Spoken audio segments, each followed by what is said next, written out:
Welcome back. On to week 7, final week. As always, we're going to go over our week 6, what happened, and talk about it. Then we're going to go into our week 7 predictions. And then final, we're going to go up-and-coming players. So newer or brand new players to our co-ed league or co-ed in general. We're going to talk about those players, give them a shout out. And yeah, weather looks great this week. 63 and sunny, I think, last time I checked. So hopefully that holds up. Not as windy as last week, hopefully. Yes, that was bad. Works for me, but yes. And then that means we'll probably get torrential downpours all playoffs since the weather has been great every week. But hopefully not. Yeah. All right, so week 6 recap. Here we go. On field 1, we had Onslaught 49, Uncrushable 7. This was a really close nail-biter game. No, I'm just kidding. We killed them. But it was fun. Greg got to play quarterback. I'll let him talk about it first. Yeah, I wish the game didn't even happen. It was rough. We were missing a few people, but so were you. That's not really much of an excuse. I dropped a pick in the end zone on the first drive. I'm not saying that would have changed the outcome of the game, but, it might have at least given us a little confidence or something. It was ugly right from the start. We didn't make any adjustments. Yeah, it was terrible. Really bad game. Yes. No, but it was fun. I don't know. I didn't feel like it was such an ass whooping like some of the other games I've been a part of. And like I said, Mosier actually took himself out at half or right before half, and Greg got to play quarterback. His first drive, ran down and scored. I was like, uh-oh. But yeah, that was it. Yep, that was it. Yep. All right. On field 2, we had Endgame 18, Iguana 6. This was kind of surprising to me, but I know Savini did go out with a thumb sprain or a thumb jam, something of that nature. Hopefully that's better. But yeah, Endgame, I like to see Endgame win. They're like the new team in our league. They show up, they play hard. They got a bunch of young kids that hopefully will be around for a while. So I like seeing them win. So that's a good win for them. Anything? Yeah, I don't really remember what our picks were. It's always tough with Iguanas because you don't know who's going to show up. Yeah. But same thing with Endgame. I think we both went Iguanas. But same thing. Savini got hurt, so that definitely changes the game. But that's a good win for Endgame, who, we looked at the playoff scenarios that we posted. That puts them in a spot where they've got a chance to maybe get as high as, I think, 7. Yep. So considering how their season started, that's definitely solid. Right. Yes, I hope you guys all enjoyed that playoff scenarios. Greg graciously did that, and then I made it look all nice. Yeah, hopefully they're right. So if anything happens this week, and then we post official official seedings, and somebody yelled at us, those are unofficial. Yes, unofficial. Remember that. All right, moving on. Field 3, we had Bold 30, Lost and Found 19. I'll let you go with this one. I walked over right at the end. Anthony was running around, tossed one up to Lindsay, and they were celebrating. So I asked Jen Kay, I said, was that the game winner? And she said, no, actually, they were winning by 3. They could have kneeled it out, but made a play, which is actually a terrible decision if they could have kneeled it out. Right, could have been a pick. It could have been a pick, anything, it could have really changed that game. But it was a really close game from hearing things from both teams. Competitive game. Seems like Lost and Found is sort of hitting their stride. But yeah, don't let that score fool you. It was only a 3-point game with 17 seconds left, and Bold added one more right at the end. Yeah, Lost and Found, when they made those additions the final week that you could, those were good additions. They play hard. They got a good squad. They just got to put it all together. Don't let that record fool you. I honestly think they could beat anybody minus probably the top two teams right now. So obviously the record is probably going to get them into that spot facing one of you guys. But they're playing some good ball right now. If they win this week, they could bump up to 6 and avoid that. Okay. Lost and Found. Wow, yeah. So yeah. All right, and on field 4, which was the game of the week, Has-Beens 23, Avengers 22. Upset of the season, I would say. Oh, yeah. Went right down to the wire. I saw the final play. Ryan just had to throw up a Hail Mary into the end zone, and J.O. knocked it down. It was a great win for Has-Beens. I don't have all the details, but I know Has-Beens did have Dave Wernican, I'm not sure if I pronounced that right, show up. So Rios actually didn't have to play defense, which is huge for them. So that was that helped their team out exactly. Do you know if Ryan used Jeezy at center or a female? I know at least the last play I saw Jeezy because Deering was rushing. Okay. But I don't know if he used him for the entire game. Interesting. Okay. But yes, great win. Avengers finally knocked off. They're still number 1, but finally have a loss. Left the door open for us now to possibly take that one, but we'll talk about that. And yeah. I think that game, like you said, biggest upset of the season, and it really made the last week a little more fun Oh, because for sure, yeah. without that loss, the seedings were sort of, at least up top, set. But it opened up the door. If you guys somehow got upset this week, if Ryan, who's playing Bold, who's a solid team, gets upset, it actually gives has-beens a chance to jump up. I know, yeah. Even in there, so it really mixes up the top. There'll have to be some upsets this week, right, but it does make it a little bit more, nothing more is important for everybody. Yes. No, I do like that. Going into the final week, nothing is settled, so good parity. All right, we'll jump right into week 7. On field 1, we have Has-Beens versus Uncrushable. I'm going to go Has-Beens here. I think they're going to come off the high of the big win and keep rolling into the playoffs. You guys haven't been playing great. I know you've been missing lots of players, though, so hopefully you get them there. I know you said Keith Hoyt needs to make this game to be playoff eligible, so hopefully he makes he has been hurt, so I don't know what the official ruling is. Right. I did forget that. But he should be there either way, so hopefully it doesn't come down to a technicality. If you do have everyone there, I think it'll be a close game. But I am going to go Has-Beens here. I'm gonna pick my own team. We're up and down, just everywhere. I probably would have felt more confident if they hadn't just knocked off Avengers, and if they hadn't finally had a fourth guy show up. Although I heard he has 3 games this year, I haven't seen him yet. So we'll find out. Yeah. We'll see what Jen K tells us.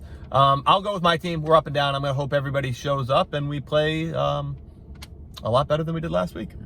Side note: I have 17 correct picks this season. Greg has 16, so down to the final week in that as well. So that could be the game right there to decide it, or to at least tie. And then on field 2, we have the game of the week, in my opinion, Bold versus Avengers. I'm gonna go with Avengers here, but as like last week, I'm rooting for Bold. I've been talking to Bold, kind of helping him out, hopefully. I do think this will be a tight game. Bold's definitely coming to play. They've been talking to me a lot this week. They're ready for the challenge. We'll see how Avengers bounces back after a loss. They haven't lost in a while. But I am going to go Avengers here. But again, I am rooting for Bold to give us that one spot. Yeah, I think we're probably going to end up playing Bold almost no matter what in the playoffs. So I don't care what they do here. I thought Avengers was basically unbeatable unless you got hot in the playoffs. So them suffering that loss was pretty surprising for me. I know Has-Beens has some good players, but I didn't see the matchups there for them to win, and they did. So this should be a fun game. It's basically Avengers split. Yes. So I think Bold will be coming out ready to go, but I can't see Avengers losing this one here. I think they're going to lock up the 1 seed with the win. All righty. And then on field 3, we have Lost and Found versus Endgame. I'm going to go Lost and Found here, but I think it's going to be another great game. This honestly could be game of the week, but when it's all settled. But yeah, I'm going to go Lost and Found here in a close one. I think so too. The really interesting game, because I think the at least the 7-8 or the 6-7-8 are really up for grabs here. Yes. Seeding wise. So this is a huge game for who gets where. I think you're really looking to, you want to be the 6th seed, I think, if you're looking at the standings over the 7-8. Yeah, I think there's a pretty good drop between 1, 2 going to 3. I'm going to go with Lost and Found as well. They've been playing some pretty good ball since they added Kevin. And they came down to the wire last week, but they lost to a solid Bold team. So I'll also go with Lost and Found. All right, and on field 4, the final game, we have Onslaught versus Iguanas. I'm going to go Onslaught, obviously. Iguanas has been playing not great. I know they're having people not show up, and now Savini's hurt. I don't know if he's going to play. I noticed the men's score that he plays for was not great, so I'm assuming he didn't play because it was supposed to be a really good game, and it didn't end up that way. So hopefully his thumb is better this week so he can play. I think if Iguana's got everybody there, they could at least put some points on you guys, assuming Savini was healthy. But considering we don't know if Savini's healthy, they haven't gotten everybody there all season. I think it's going to be tough for them to put points up. And then on top of that, I don't think they'll be able to slow you down defensively. So Onslaught by quite a few scores. All right. I like it. So currently, Avengers is our top offense, 258 points scored through 6 weeks. That's 43. That's an average of 43 points per game. Woo. And then our top defense is Onslaught with 65 points against. That's an average of 10.8 points per game. So those are the top O and the top D going into the final week. And then moving right along, we're going to do our up-and-coming players as we discussed in the beginning. These are going to be in no specific order. We're just going to mention players that are, like I said, new to the game, new to co-ed, new to our league, and they show up, they play hard. And probably a little bit on the younger side. Yes, yep. And yeah, eventually they could be up in those tops of MVPs and potentially and good all-stars and all that. Yeah. All right, I'll let you start. Okay. So we had a lot of the same guys, so you'll see that. Girls, I think we also had I think we had like 8 or 9 girls who just kept coming up in our conversation. So we sort of just split it to get some more people mentioned. But all are, I think, are worthy. I think we all at least agreed on these players.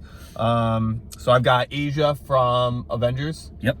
Really tough, good rusher. I don't know if she's played any center or not. She has played a little bit. Okay, I haven't seen her, but she, she's a tough player, very new to the league. I think she played a little bit in indoor and now this season. Yep. Jacqueline with Bold, her name has come up quite a few times between us when talking about them. She can play offense, she can play defense. Still learning the game. I know Anthony talked about, really trying to work with her and teaching her. So she's a good player. And then I've got 2 from my team. I actually have 4 new girls, but I'm going with the 2 younger ones who I think will be around. Carly Meacham, really tough, good rusher. I know you said you didn't notice her against Sue, but also you're sort of locked in now with the quarterback. You don't worry about the rusher. Right. But some players on our sideline said she was doing some good stuff against Sue. Really tough. And she played some receiver earlier for us this year. And I think she's got a chance to be good there. And then Lauren Woods, really tall. She can play center. We haven't used her on defense at all, but she's also a really solid receiver. I think if she sticks with it, she's a good athlete. She played college volleyball, good basketball player. I think if she sticks with flag football, she's got a chance to be up there, make her name known, and be one of those top girls that we talk about week in and week out. Yeah, I agree with all those players. On my list, I'm going to start with Jess Augustine for Endgame. She's not new to flag. She's been in the other league, and she's played on the Saturday league before, but she's new to our league. She's there every week. She plays both ways for Endgame, center and rusher. She has 4 sacks on the season so far, and she gives it 100%.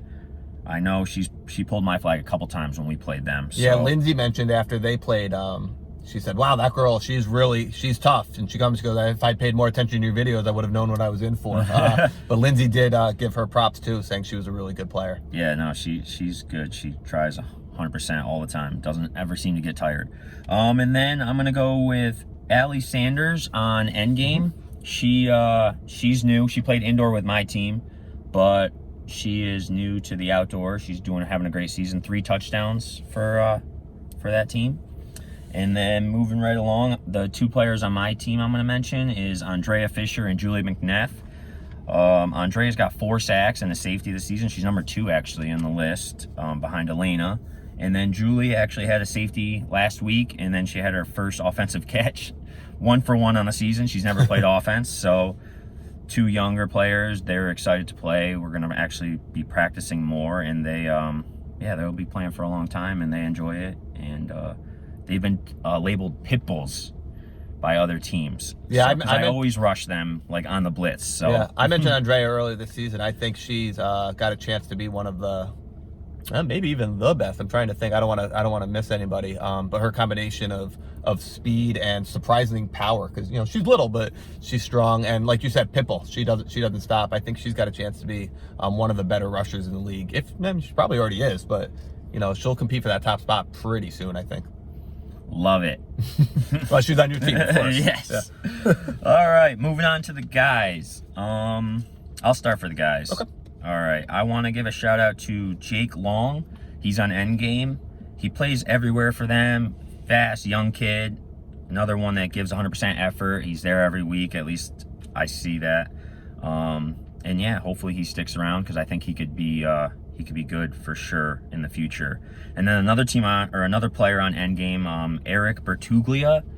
I know he's got 5 touchdowns and 5 interceptions on the season. Tall, athlete. I don't know if he's played football before. I'm assuming he must have.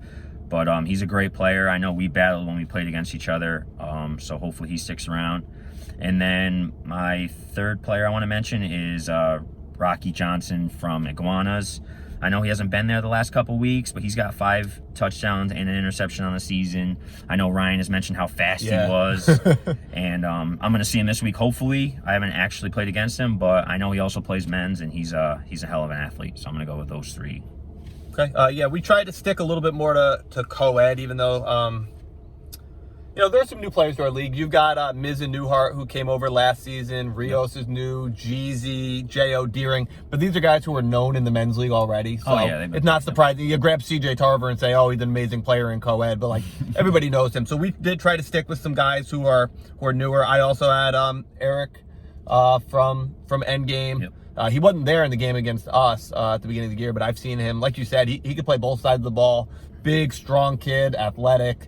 I would also assume that he had played football at some level because he's a good player. And then let's see, I also had Rocky. He's a men's league player, but also I don't think he's as known in the men's league yet. No, not yet. His name's getting out there, but he's a good addition. And then I have two guys from my team. Q, who I think is similar to Rocky in that he plays men's, but maybe people don't realize how good he is yet. Yep. So then he joined us last season, and then I think he also played in the Saturday League. And then Richie Irving from my team, who he's been around for a little bit, but not super long. This is his first season in our league. He only played one in the other league, one on Saturday, I think. So I don't know how well people know him, but he's a great athlete, played some college football. And when he's there, he definitely can change a game. Wasn't there against you. I don't know how big he would have changed it, but it definitely would have helped to have him. So I think that's everybody that I had on my list for guys who, if they stick around, they're going to be players. They're already good players, and they have a chance to get into that MVP All-Star discussion definitely sooner rather than later. Right. No, I couldn't agree more. Everyone we have mentioned, definitely stick with it. If your team is folding, reach out to me. We'll get you on a team for sure. Yeah, not on my own team. Yep, no, definitely not on slot. All right.